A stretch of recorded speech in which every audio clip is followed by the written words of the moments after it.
Hello, and welcome to another episode of the TF Cast.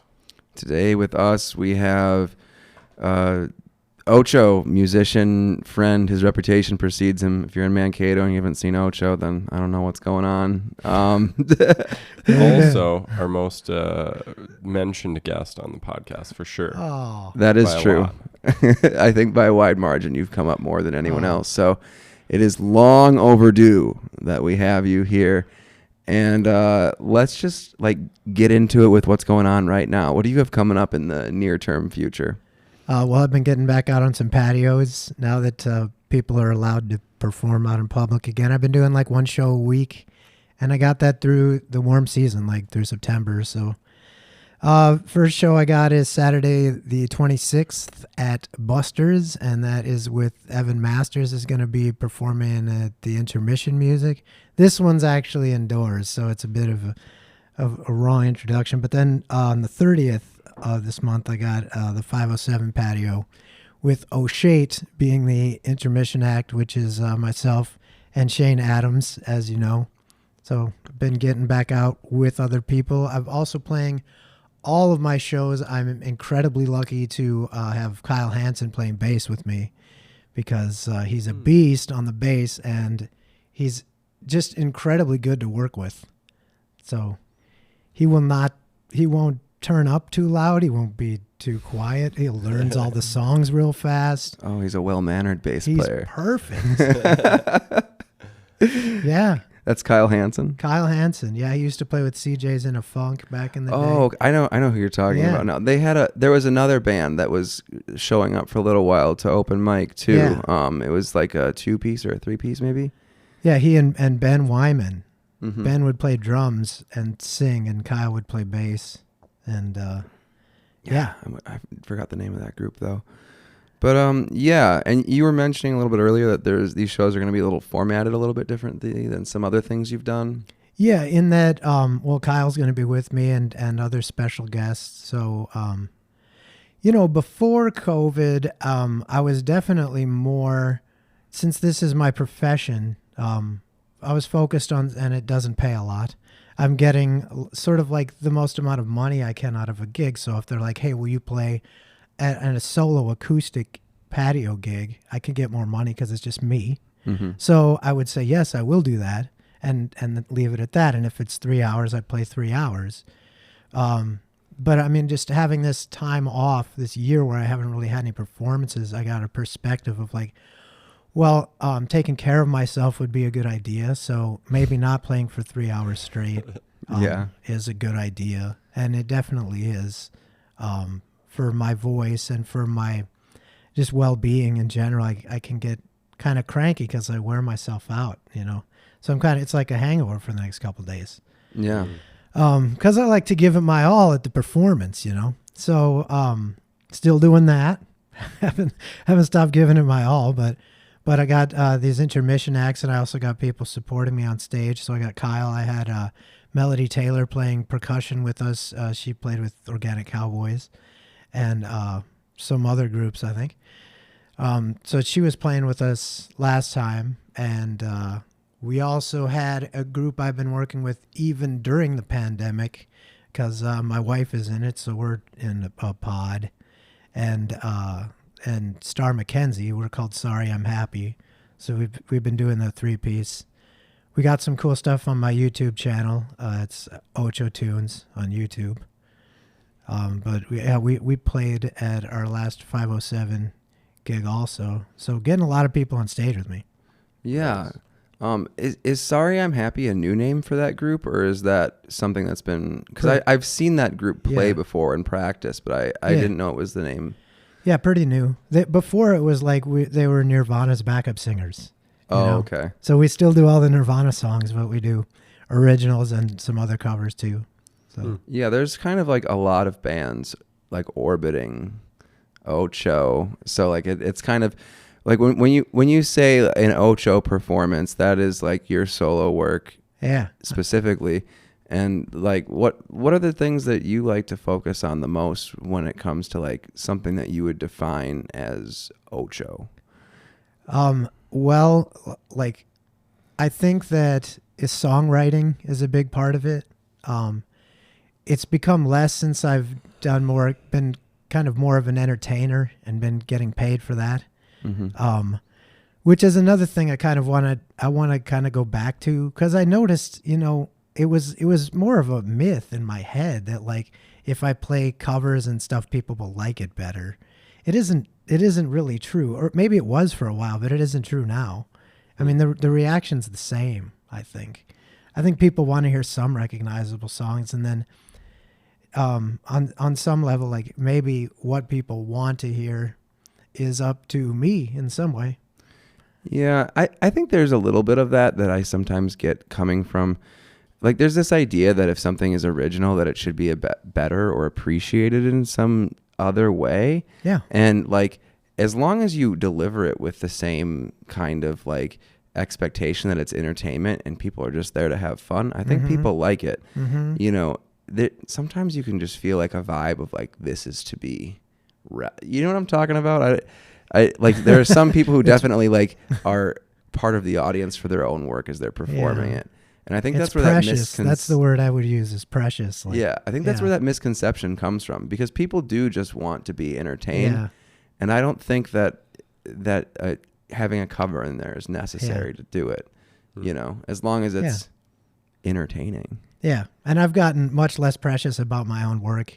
And I think about everything, which is probably good. I just like, it's always been like kind of funny and not serious. Like even the stuff that's serious has less serious elements to it.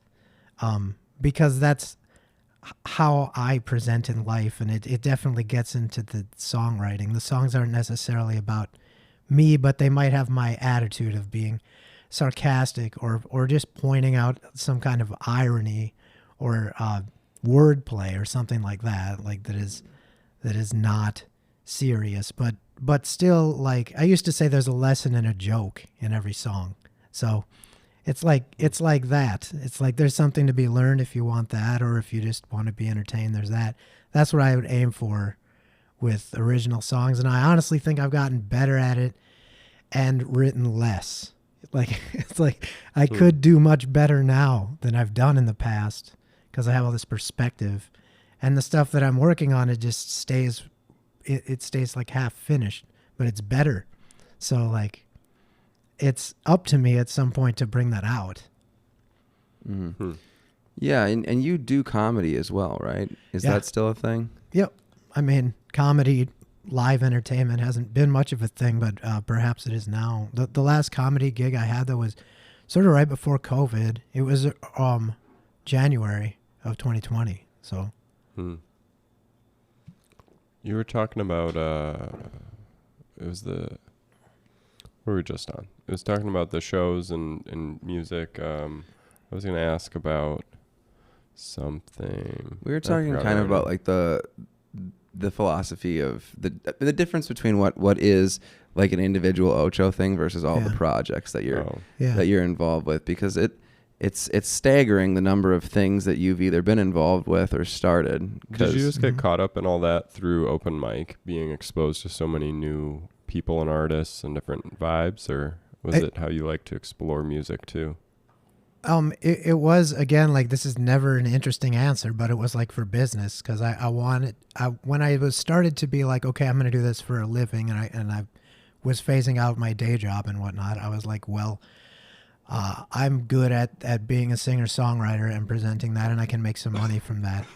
But I didn't want to travel because I'd done enough of traveling. And, I might do it again, but at the time I was done with it. So when I was formulating my business plan.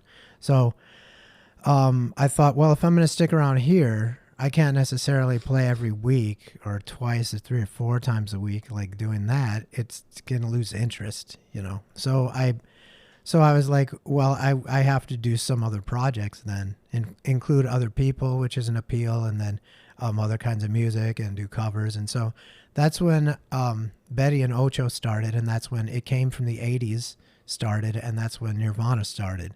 Because I knew that those were all like projects that I would enjoy playing the music. And, Nirvana and It Came From the 80s were all covers, but they're all covers of songs that I liked. that weren't too difficult to play is another thing too. It's like I can't take on 5 projects if one of them is extremely demanding and technical. That then I'm pretty much got one project then, you know. And some of it's regrettable because you got to sacrifice playing real impressive music, you know. But I've never been that good at that anyway. So and you don't have to be. You're talking about covers too, and how maybe the audience doesn't need that. And I was gonna maybe agree. I think one of the things that might happen is an audience member doesn't know how to interface with an artist that they don't know their discography. And so they have no choice really but to be like, play a cover, because it's just like they hear music and they're like, I don't know this music. So, and maybe the artist like hears, it's easy to hear that request and be like, oh, maybe if I play more covers, my music will be more appreciated. But I think it in general, maybe it's just more appreciated by people who don't get it anyway, like not really target audience. Sure. But the loudest person in the room or something. Sure. But yeah, that's cool. Playing with a band. What's it like trying to emulate or take inspiration from a specific band like that? Like a Nirvana. Nirvana, yeah. It's great. I mean, I think like in some way I kind of always wanted to be Kurt Cobain anyway, because that was like 91. I was like 12 years old, you know. That's when you want to like start being your own person, and like it was like rebellious music, and it was also very popular, which isn't important to me, but the fact that it was popular means that I heard it in Pierce, South Dakota before the internet. You know, like there wasn't a lot of rebellious type of music that you could hear because it didn't make it out there. It really just died before it got there. And I mean, we also started a whole punk scene in that town that was lived on for probably 15 years. Yeah. And I was going to say, you've told me some stories in the past about being in some like more extreme vocal projects that were when you were younger. And, you know, maybe if someone encountered you on a patio nowadays, they might not, you know, have thought that that's where you started. No. But those were the first projects that you were in. Yeah. And did a lot of the inspiration for those come from Nirvana or? No, I mean, we were heavier than that. So we would have just said Nirvana was like for sissies or whatever, even though we loved it. Yeah. Even though we liked it. But, the drummer of that band was actually the very first drummer for Nirvana, and because he only lived in Mankato for a little bit, so he didn't stick. But so yeah, obviously we liked him. But the first band I was in was called Diseased, and they were a band before. They had 3 other vocalists before, or 4 maybe. Yeah, so I was like number 4 or 5. So I really was just joining. You know what I mean? And I managed to fill the shoes, and I was in that band for 7 years though, and I just screamed my head off and wrote angry lyrics, and I think they were intelligent, angry lyrics, you know, but that's what I did, and like I'd have people's blood on me from the mosh pit and stuff, and because we just played on the floor, and like we weren't against playing on stage. I've seen bands like refuse to play on stage and stuff, but and it was, so our influences were like Napalm Death and The Exploited and Sepultura, and some hardcore and punk bands and death metal and stuff like that. And what ended up resolving that project? Have you ever lost interest in that type of music, or is it just something you don't perform as much nowadays? Yeah, it's just, I mean, it isn't. It's hard, man. It's hard to pull off. Getting older, it's hard to pull off unless you really love it, because it's a hobby. You know, you're not going to make any money doing it. I was in a band, a black metal band called Acanthostega in Mankato in 2014-15, and we were like honestly much more successful like financially than I had expected. So and that's always on my mind, doing it for a living, you know. And And in those days, it especially was. I mean, it's less so now. Like I'm trying to get at, but it was a grind in the beginning. Of course, to like make a living as an entertainer in Mankato, you know. So it was a risk taking on that project. But people would be like, "Oh, you're in a black metal band, like with the face paint," and I'm like, "Yeah, with the face paint and the spikes and the leather and all that stuff, you know." And with the blast beats and the growling and everything, you know. And were you vocalist in that band? no, I was lead guitar. Huh. And so I wrote most of the music too. And it's very dissonant and doomy. And you can still check out some of our songs. You can find us on YouTube. There aren't a lot of Acanthostega names out there. It's the name of a prehistoric lizard that crawled out of the water. So it was like an evolution, you know, it was kind of the metaphor. But no, that's like you say, that's where I started. So it's not a big surprise. I know like you'd think I'm a folk singer or whatever, but I really like a lot of music, you know? Yeah. And you keep coming around to the business thing, which I think I do. Because you taught me a lot of lessons about that when I was thinking about setting up Triple Falls. And like we had a lot of talks is like, well, how are we going to make a business like this sustainable? And I probably brought up Ocho like 50, 60 times in that. And I remember talking to Willis about it too. Yeah, it is just kind of like that diversity and like focus on performance and like, you know, making sure that it is applicable to the area, because you can just push it forward. You can push your passion project forward forever, you know, and it may or may not work out as well for you financially as it does for your happiness. Yeah. I mean, it's making, it's definitely been about compromise and like whatever, selling out, you know. So just say it. Just like, I'll be guilty, you know? Yeah. Well, I mean, it's not, I don't think it's like any, like, how could anyone who, you know, works for a living, like collects a paycheck, ever accuse someone of selling out? Like, you know, like unless you're a business owner, like, you sold something. And if you're a business owner like myself, I mean, you're selling out for your customers. Yeah. You know? You know, there's that meme going around now again that's like, explain what you do for a living badly. And I said that I give people tinnitus and I encourage them to be alcoholics. Because that is where the money comes from. Yeah. It comes from selling liquor most of the time. I mean, sometimes I'll play at an art center or something like that, and it comes from a grant or whatever. Yeah. But that's where it's been coming from, is from people buying drinks. And thanks for buying drinks. That's all I can say. Like, it's a good thing to spend your money on. Yeah. Well, if any of us are playing, it is. Yeah. Yeah. I was wondering about that, just that idea in general, with so much music is centered around the idea of bar culture and a lot of that kind of consumption of intoxicants atmosphere. Yeah. Wonder how that evolves over time, whether it will. I mean, it definitely keeps some people away. I mean, there's some people who can't, you know, they just can't be in the environment.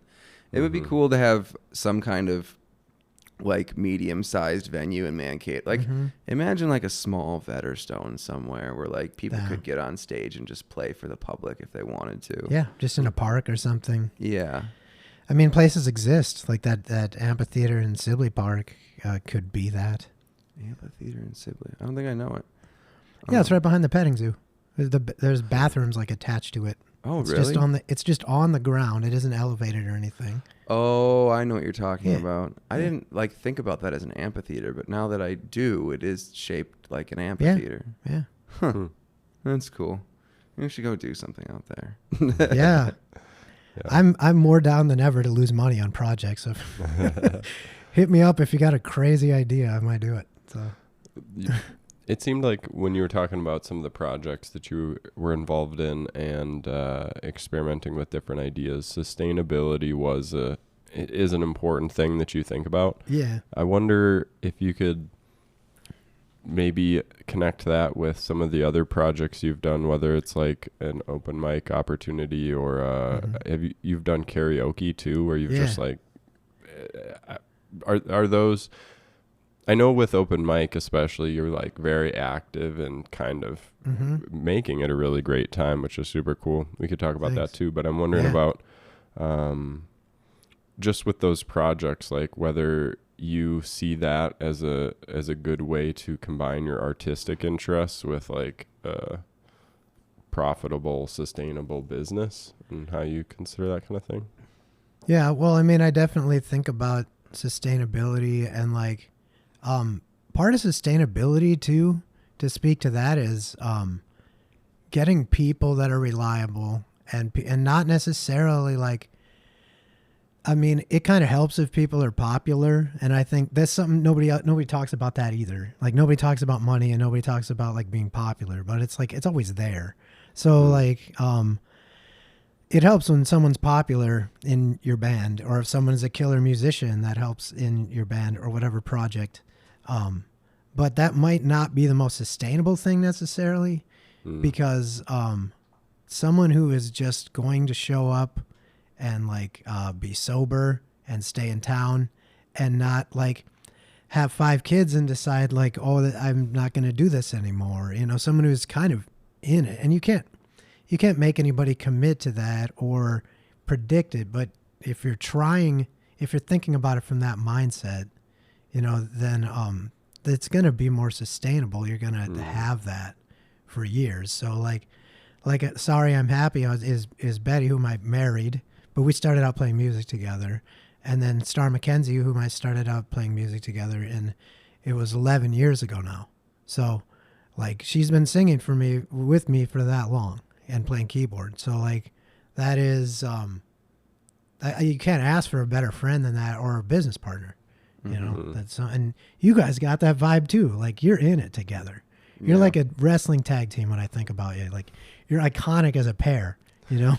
We should get like luchador masks. That would be sick. I feel like that could really add to the vibe of the podcast. I don't know if that actually answered your question, but like that's why I just heard sustainable, and I was Threaded thinking it all about together. that. Yeah. I like that you brought it to the idea of a shared long-term vision, kind of, which is important, I think, especially among art, where it's very fast-paced, it's creative. It could be easy to like start a band with a lot of people, but then like making sure that they're going to be around or have a similar vision for how performances might look, or timelines, schedules, practicing. It's just a lot to coordinate with someone else. Kind of sucks though, because I really like all those Canadian bands with like 30 members. You know what I'm talking about? Like Animal Collective or something. Yeah, or I don't know, like man, who did Broken Social Scene? Yeah, them, or Godspeed You Black Emperor, Sure. like all those bands. Like there's just a whole bunch of them. That just sounds like so much fun. I don't know if they're actually. I feel like those might just be. I guess if you called up all your projects, you might find yourself in a similar situation. Yeah, that's kind of what the summer is, but it's just like a few at a time. It's Ocho and friends, you know. That's always been a cool project in and of itself, where I feel like your Ocho and friends has, from what I've seen, you kind of pull from either the different bands you're a part of, or even just people who are regulars at open mic, and give them a chance to kind of perform with you and do a cool show. Yeah, open mic might be coming back too. Ooh. I'm talking about it with Pub 500 this week, so fingers crossed. I kind of assumed that it had been back in Pub 500. I just didn't know that it hadn't been yet. Yeah. Are they doing any shows? Nope, they have not done any entertainment yet. I don't think they've brought back anything, poker or whatever, pool league maybe. I don't know, but I was talking to them about a month ago, and they said, yeah, we're talking about bringing that stuff back, so, you know, let's keep in touch. And then last week they said, all right, we'll meet with you next week, so I haven't met with them yet, but good things. You know, it's hopeful. So if everyone who watches this tweets them, says, hey, get Ocho back for open mic. Yeah. Or just beat on the door. Like, get out there with signs and be like, we want open mic. There have been a lot of people beating on my door, you know, which is cool. But the whole time, it's kind of weird, like, you know, if you're doing that in February and it's like, well, we're mid-pandemic, and there's the most cases we've had and the most hospitalizations and deaths we've had, and it's like, well, you know, maybe you just wait until the spring or till numbers go down before you start asking me about sticking your face up to a microphone that somebody else just had, you know, like. Yeah, it's also abrupt. Like I didn't see this last opening as like coming the way it did, you know, when it was just like, oh, by the way, it's 2:00 and there's no masks and 100% occupancy. Oh yeah. I was just like, oh, I mean, okay, like I've always kind of like been the sacrificial lamb in this situation, but why not? Because, you know, at this point, it like the only people you're telling to wear masks anymore are people who just don't care about you anyways. Like everyone is either wearing it or not at this point. I do know some folks who like will get vaccinated though, who aren't yet. So, although it doesn't help to boss people around. Yeah, but people just resent that, especially Americans. Of course, it's part of our culture. Like, I couldn't have struck out on my own if I weren't American, probably. You know, it's just that individuality that, like I tell people, I'm doing this to spite my dad when it comes down to it. Because your dad's a judge, right? Yeah, he's a preliminary hearing examiner, it's like a judge. He decides if this goes to trial or not. So, yeah. So not a trial judge, but still a type of judge, yeah. Yeah. And he probably doesn't even remember it, but he gave me very little advice about what to do with my life, which I appreciate because he and my mom are always very like, you're a smart kid, you'll figure it out kind of thing. And but one thing he's like, we're real proud of you with your music stuff that you're doing. This is when I was in Diseased, this extreme metal band, right? So screaming my head off, and he was proud of me. But he said, he's like, you know, this isn't the kind of thing you can do for a living. And I was just like, yeah, I know. Because at the time I wasn't interested in doing it for a living, you know. And after I went to grad school and spent all of that money and decided to do it for a living, like, I know that he was disappointed and stuff. Because you were a psychologist for a while too, right? I was, yeah. I was a mental health counselor, not licensed psychologist, but a counselor, yeah. Got my master's in mental health and did that for a few years, rarely full time. So not a lot at all, honestly. Yeah. I was all right at it. Was that before? Because you spent a period of time like actually traveling the country and playing out of a van too, right? Was that before? Was it like you quit psychology and decided that you were going to do the traveling thing, or you did the traveling thing and decided to become a psychologist? Well, it's a good question because what happened was when I was in grad school, I had to get counseling as part of my program. So I did.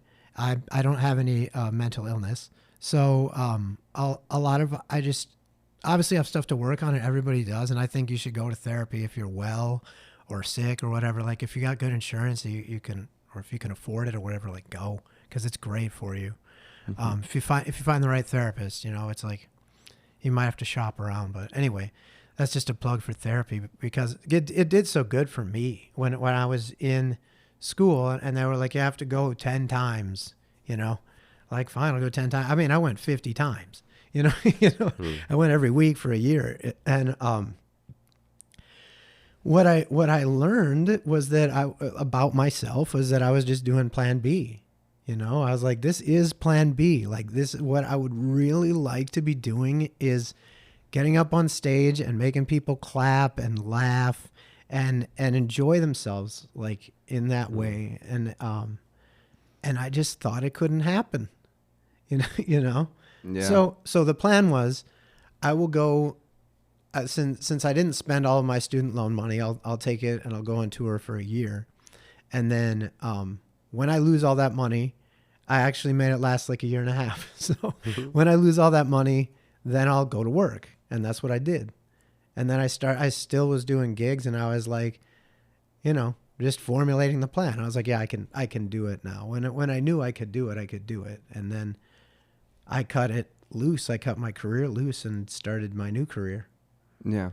Yeah.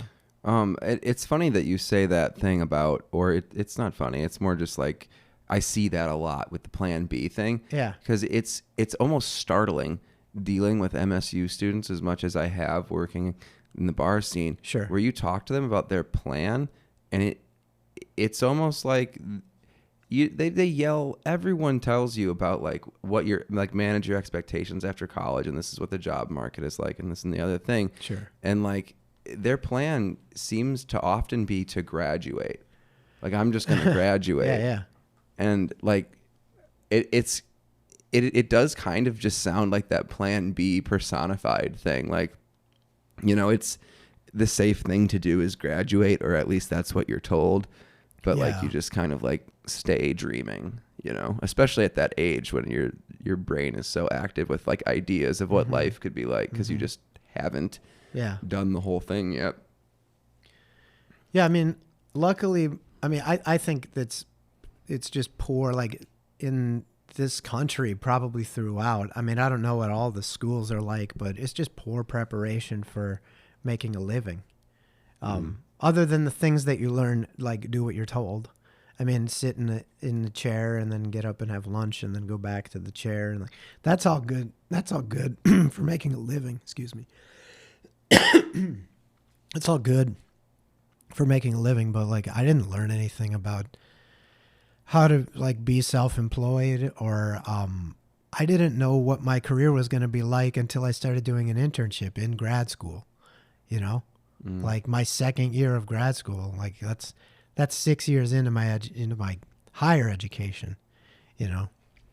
So you mean your counseling. would-be counseling career would be like? Yeah. I mean, I didn't know what that was like until I started doing it. But you you're just like, I want to tell people what to do. You can. It's amazing how much stuff I learned. Like, I remember being in supervision, at like my first supervision session in grad school, and my supervisor told us, she said, an emotion is called a feeling, and it's because something that you feel in your body.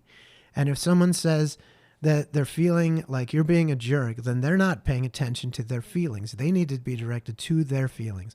Their feeling is anger, because anger is something, you know, they have to tell you. You don't tell them what their feeling is.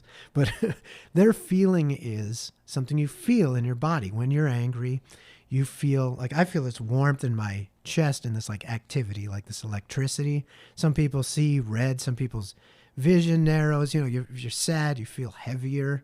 You feel like a lump or something. Like, you feel things. They're called feelings. That's what emotions are. If someone's talking about anything else, they're not talking about emotions. I never knew that. You could tell that to a 4-year-old though. You know, like you could teach kindergartners what feelings are, but I never even learned until I'm going to be a professional at this.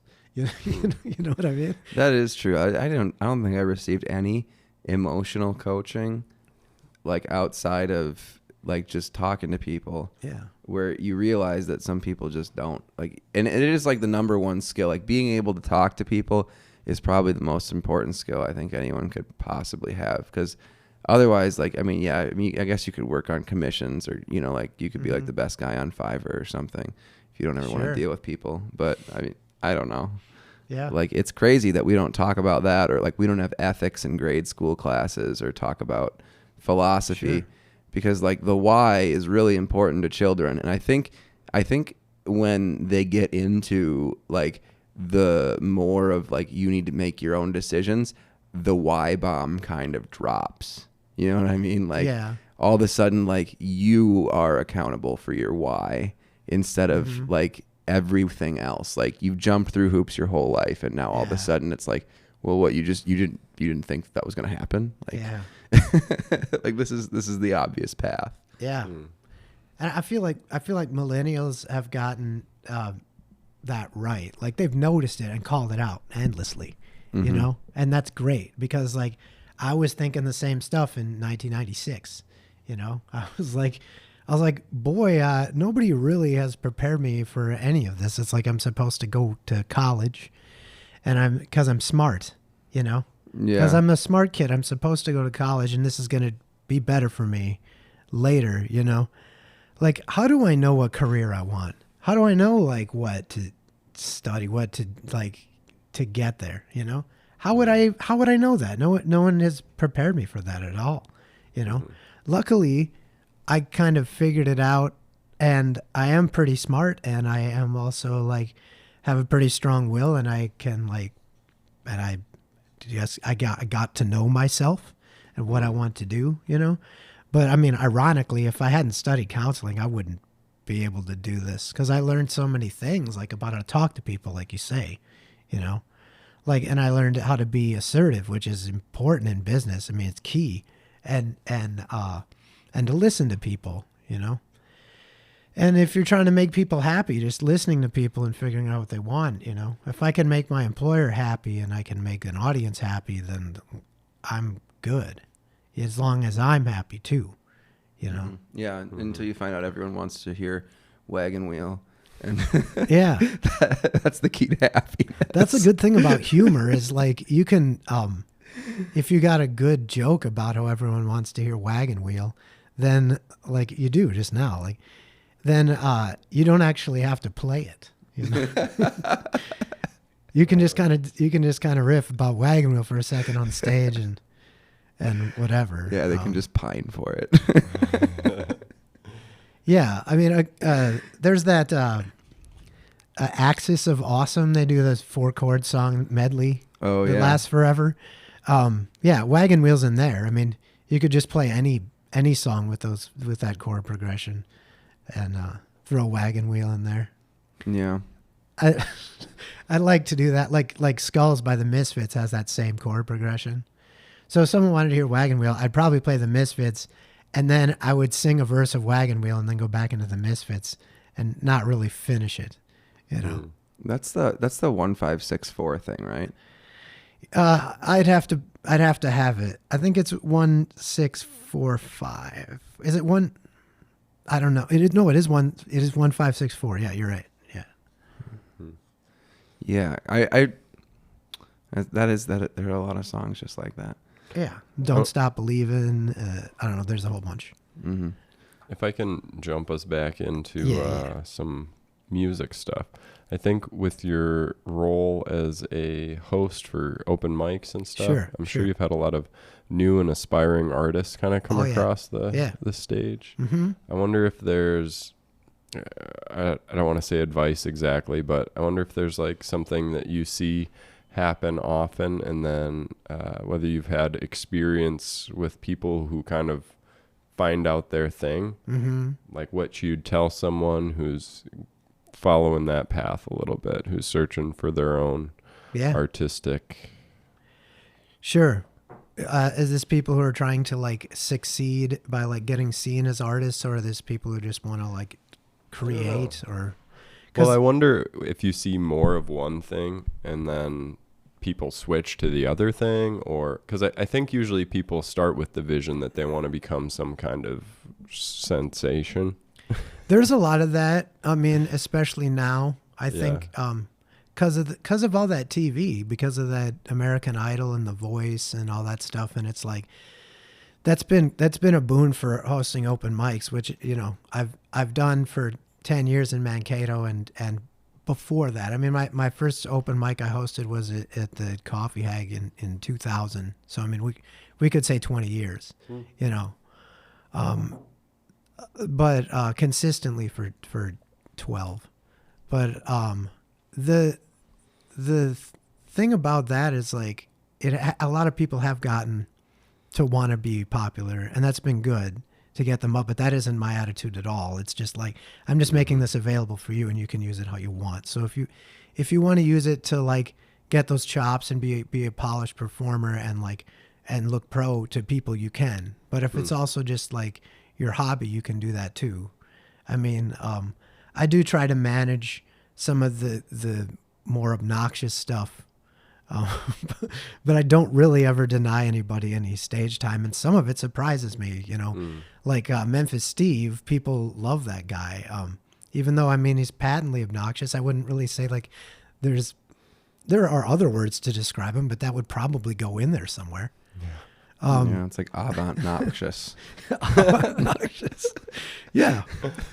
Yeah. But as far as like, if you want to be successful like that, the people that have started out at open mic and that I've helped get started that have done that, the Bitter Root Band was one.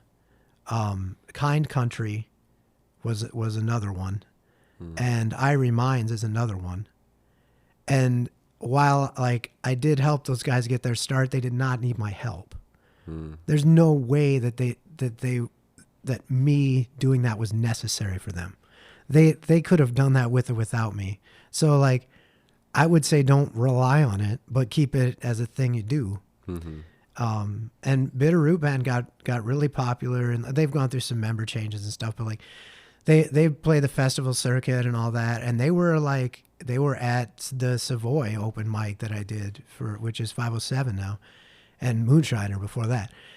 They were at that open mic every week and like clockwork, and they promoted it. They were like, we're going to be at open mic this week, and they get another show and they tell people come down there, you know? But I booked a show with them and Kind Country and myself at Red Sky. And like, that sounds like a super lineup. That sounds like a festival headline thing. But at the time, that was just Mankato, you know? And sometimes Mankato's like that. Some years it is. Some years it's not, you know? Yeah, certainly. And I think a lot of that does depend on like what the options for stages are a little bit. Like you hear a lot of people really fondly talk about the Sugar Room. A lot of people really love to talk about Red Sky. It's just like those are places that people remember. There was some kind of like cultural thing happening with those stages at the time, and it was important to the people. Yeah. They were great venues, and like there's always rose-colored glasses though. Like nothing is as good as you remember it. I mean, I don't need to go there, but my point in maybe saying that is just like maybe now is as good, you know, like, and maybe now is just as good. And like, if it's not, I wrote, there was an anthology that was published about our punk scene in Pierre that like was published because one of our dudes, our original crew who was in a band, you know, in Pierre, like which is like one of 8 people that were in a band, that he became a writer. So he became affiliated with this small publishing group that they liked to publish things about things that were happening in the Midwest and that like you wouldn't hear about otherwise.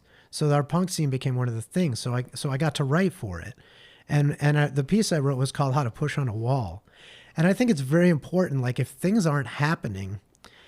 The analogy is if you push on a wall, the wall isn't going anywhere, but you're still getting stronger and you're still learning things. If I hadn't tried to book Diseased at like the VFW in Pierre and get shot down everywhere, constantly, as a teenager, you know how crushing this could be for you to get shot down all the time. Like if I hadn't done that, I wouldn't have tried. You know, I mean, I don't know, but so if things aren't how you like them to be in your town, wherever you are, like maybe try making them that way and maybe get shot down, you know? And even if you don't succeed, you'll get stronger and you eventually will get what you want, maybe in another environment, or maybe you just become a better person. Or at least you know who's saying no. You learn a lot. Yeah. It's a good way of looking at it. I think it, well, it just gives the action item to the person who's most responsible for it. I mean, like taking charge and reaching out to some venues and spaces, trying to set something up, or meeting new people. I think that's what open mic was really great for, is just kind of connecting. It's like a reoccurring time when artists in the area knew that they could show up and see something that was cool and inspiring or not, or funny, or it's just I don't know, I learned a lot. Maybe I learned a lot there because I was constantly there. I was there every time, right? So like I watched people.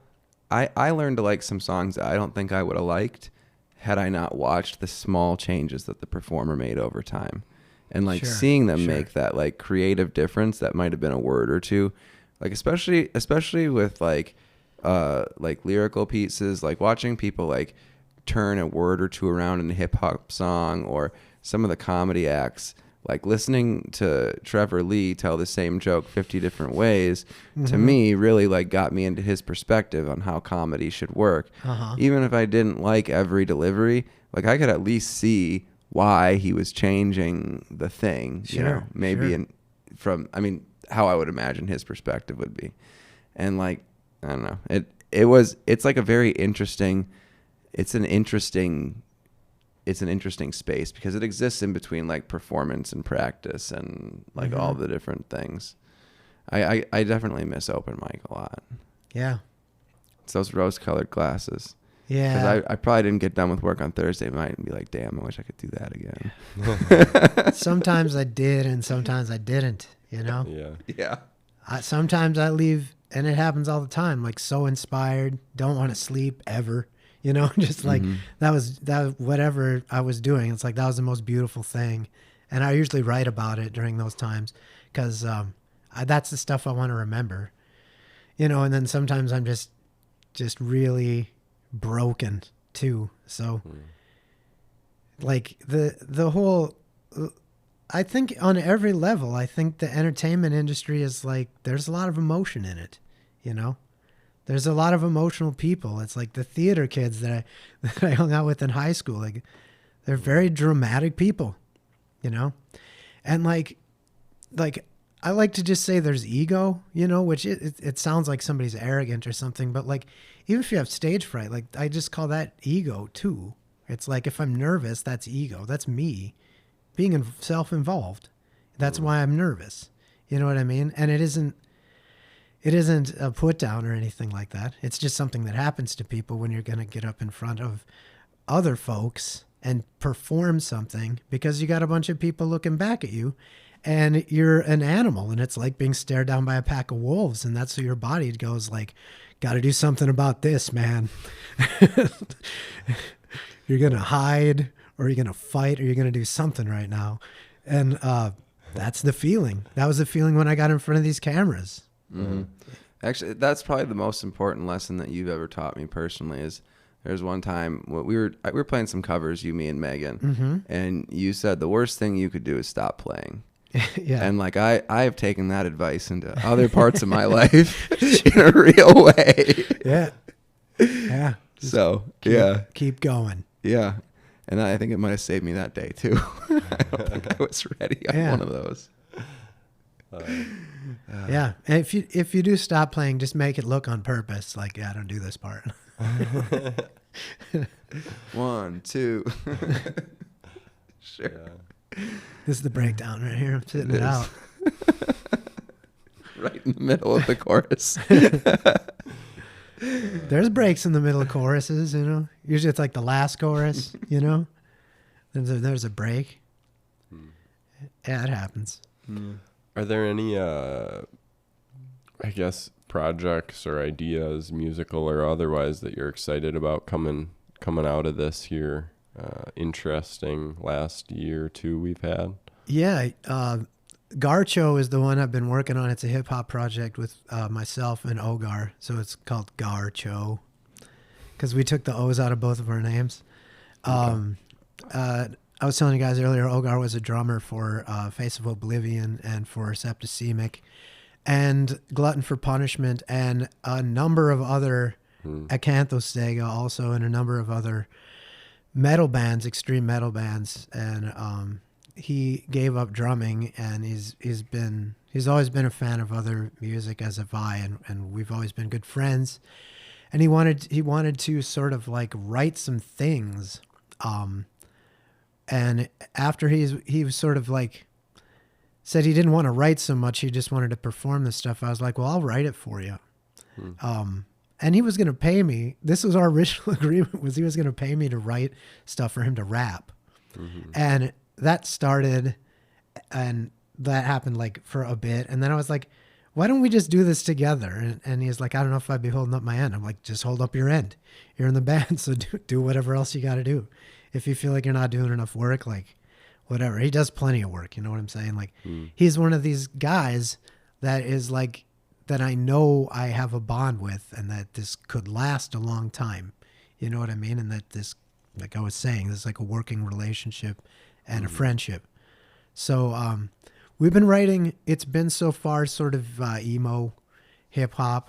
Our first song is about death and loss, and we wrote The first one we're going to release actually is called Red Light. It's about giving up at your art, which I think a lot of people think about and maybe don't necessarily say. And there aren't a lot of songs saying I'm just going to give up. So switched on the red light, waste your breath blowing on loaded dice. Threw one punch and I missed twice. Fell so slow it feels like flight as I take a dive in this rigged fight, as I sacrifice my sacrifice, as I slide into midlife and I still ain't done shit right. So we're getting older and wondering why you're still doing all this stuff. And then our third song I actually wrote a long time ago. It's called Real Bad Dad, and it's about not having children, not wanting them, and going so far as to be a deadbeat and running away if you were to accidentally impregnate someone. So it's an entertaining song, and I find that parents think it's funny and that rappers think it's funny, and it's gotten good reviews. Who's producing the beats? Are you taking that on? He is doing the beats, so he's using Ableton. Oh, cool. And making the beats. So I feel as though the work is pretty equal, honestly. We got a beat that I sort of made a few drum loops that I recorded live, and he's going to use those. So it's kind of fun to just play a hi-hat to a metronome, just be like, throw that in there, and then play a snare, just throw that in there. Like it was pretty cool. So we do have some different ways we're going to go about getting beats. Real Bad Dad is a mashup. It's all samples of your kind of trailer trash anthems, like Eye of the Tiger's in there, and Paradise City, and Back in Black, and things like that. So fun stuff. Yeah, rock, Yeah, and then it's like the hip hop mashup. Yep. Heck cool. Yeah. Sounds like a fun project. Yeah, I'm excited about that. And then Ocho released some stuff during the pandemic. That's Shane and myself. Just videos. And Sorry I'm Happy did as well. Like I got a studio with a control room and then the tracking room. And so if I had a guest over, they would wear their mask in and they would walk in and they would go in the control room and shut the door. And then we can just jam that way because there's mics in there and there's mics out here and there's speakers in there and there's speakers out here. So we were just jamming. We had some parties that way, some double dates, like come over and we'll sing karaoke through the window to each other and stuff like that. So that was a good way to pass time during the pandemic, and it's a creative use of a studio space. It's just like a totally. I wonder how many other people adopted their studio glass into a viral barrier. Yeah, it just by stroke of luck there isn't even a vent in that room, so anybody coming in, they're not really sharing their air throughout the house, Then there's a window, so we would open the window. They would open the window when they left, and then shut the door. Even if it was 20 below, we still did it just to air out the room and respect the health crisis.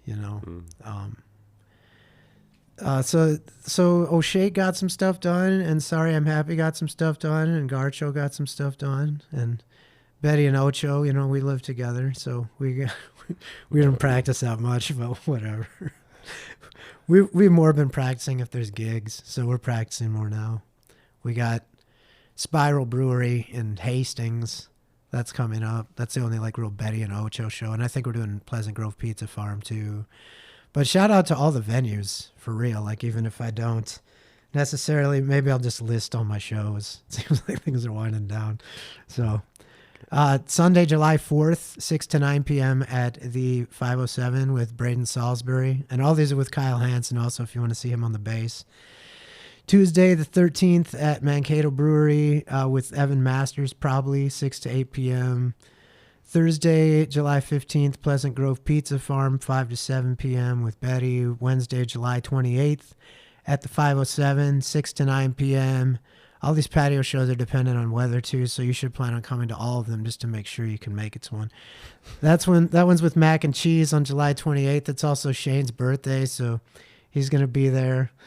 July 24th at Weggies, 5 to 8 p.m. And August 8th at Spinners, 2 to 4 p.m. That's a Sunday. And those are all the ones I wrote down. I got some more after that, but check me out online. Ocho Tunes on Facebook, or Ocho Means Eight is my personal Facebook. I'll be your friend. Ocho Tunes on YouTube, ochotunes.com, Ocho Tunes. Ocho Means Eight on Instagram and Snapchat.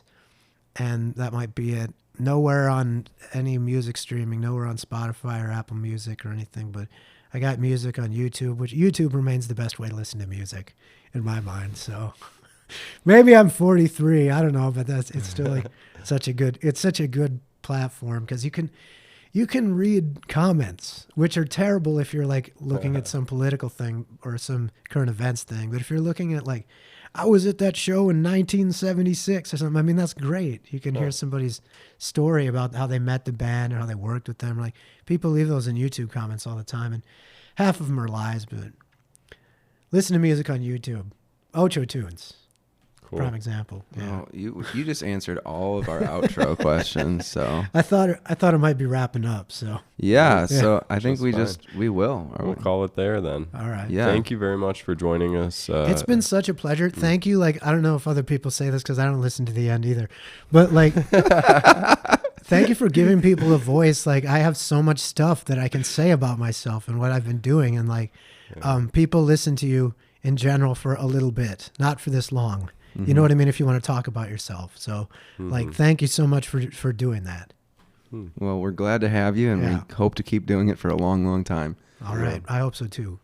Good. Bye. Bye. Bye.